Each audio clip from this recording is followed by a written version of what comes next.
es que el Estado, teniendo recursos importantes en la parte energética, tanto por la parte hídrica como por la parte geotérmica, no ha utilizado estos recursos para favorecer a los hogares, para favorecer a la población, sino que estas empresas se han dedicado también a navegar en este proceso especulativo de precios que castiga a la población. Entonces, la política pública en términos energéticos no está orientada a cómo favorecer no solo a los hogares, sino que también al aparato productivo, porque lo que decían precisamente el doctor Glover, el hecho de que El Salvador presenta tarifas más altas del promedio internacional y por lo tanto le da mecanismos de pérdida de competitividad a la economía con el resto del mundo.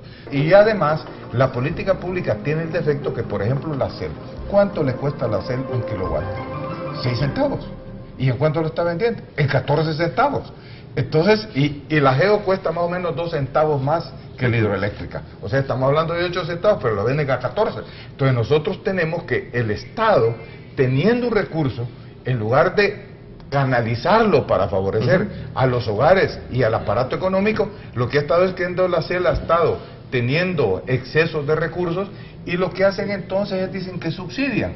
Pero ¿a quién subsidian de verdad? Porque cuando tú subsidias, ese subsidio no es para el consumidor, sí que está subsidiando a las empresas que están poniendo sobreprecios. Entonces, el subsidio no es al consumidor. Lo que utilizan de recursos de la CEL, porque dicen que subsidian a los de menos de 99 kilowatts, es realmente para tener las grandes utilidades de las empresas monopólicas en la distribución y en la generación. Obviamente, lo que hay que tomar como base es un proceso de diagnóstico que permita de manera certera la elaboración de la siguiente, y eso es lo que creemos que no ha sucedido.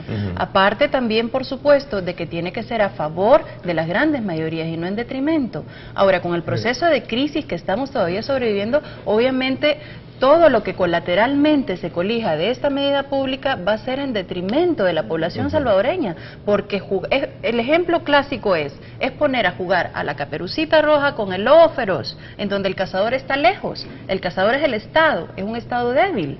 La Caperucita, por supuesto, somos las personas consumidoras, y el lobo feroz es este vasto mercado que tiene un libre albedrío y una cancha totalmente desmarcada, sin la participación y regulación expresa. La gente que nos ve, que nos escucha del otro lado de los parlantes del televisor se estará preguntando, bueno, sube todo excepto mi salario, ¿qué hago? Otra vez me vuelvo a apretar. Fíjate que el doctor Clover lo mencionó, es decir, crece todo, pero el salario se minimiza el potencial, ¿no? En la medida que esté aumentando los bienes de la canasta básica, el impacto final neto es una reducción del salario real, pero debe de quedar claro que no existe programa alguno puesto en práctica por el Fondo Monetario que no haya conducido a una reducción de los salarios reales. El gobierno, y en esto cuando digo gobierno me refiero específicamente al Ejecutivo, está siendo fiel a ciertos dictados. Otros elementos que vemos, tratar de aumentar la carga tributaria, también reduce el salario real de la población, y todos con miras a establecer una capacidad de pago de país a los acreedores internacionales. Esto de los arrestos del exministro de Salud y otras personas, ¿es una cortina de humo ante esta situación por parte del gobierno? Yo creo que es un elemento a considerar, por supuesto, dentro de la misma lógica de funcionamiento de funcionarios públicos en esa estructura de la que estamos hablando, en ese modelo del que estamos hablando. Es decir, siempre se ha tratado desde un trasfondo de corrupción, porque no es el primer caso, es decir, ya hemos tenido casos serios con relación a ello. El punto será cómo desde la percepción ciudadana nos sirva esta noticia para entonces opacar, opacar o desviar la atención sobre elementos fundamentales que están sucediendo también en el día. Ya este gobierno tiene 2 años y yo no he visto ninguna actuación en aras de favorecer a la población. No se habla de salario mínimo, pero sí he visto que le han subido el agua, pero sí he visto que cuando fue el tema de la telefonía no se le quitó ni la cuota fija, cuando yo te puedo decir, aquí hay telefónicas que tienen utilidades de 100 y pico millones de dólares y tienen una tasa de fiscalidad. No, pero es que ella lo que planteaba, Naida, solo para recordar, era de que no era producto de la gestión actual, esto era producto de lo que atrás. Sí, es el modelo, pero lo que pasa es que nosotros tenemos que ser coherentes ahorita con quien tenemos que interactuar. Es que daba la sensación de que usted estaba diciendo que es culpa de este gobierno. Yo solo quisiera abonar que también nos quedamos, Salvador, solo comentar que es un problema de no es corto plazo, o sea, no es un problema inmediato, es heredado y tampoco en corto plazo se pueden resolver problemas tan estructurales. Yo estoy de acuerdo con que a 2 años ya deberíamos de tener una claridad del quiebre de paradigma. Yo estoy totalmente de acuerdo con eso, pero tampoco podemos decir que en estos 2 años se ha mantenido tal cual una estructura de modelo neoliberal completa, es decir, ni siquiera a nivel mundial, es un modelo en derrumbe.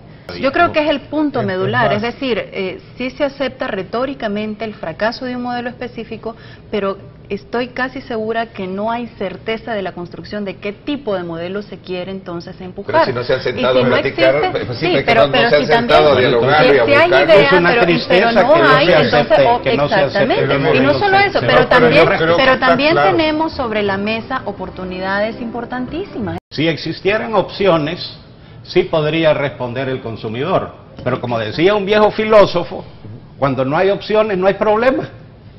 Entonces no existen opciones. La ciudadanía, el consumidor, tendrá que aceptar estas imposiciones dirigidas por el gobierno para reducir su salario real. No tiene opción de decir, no lo voy a aceptar.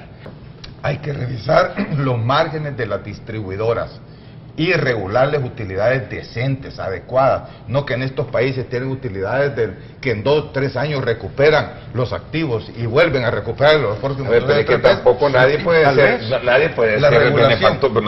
ser una empresa benefactora, tiene su giro comercial. No, es que estoy hablando que, o sea, es que tú tienes que dejar que la empresa funcione, pero que no te mate a la población y vos te estás defendiendo a la empresa que te mate a la población. Hay que regular, hablo de regulación. Sí, no. La inversión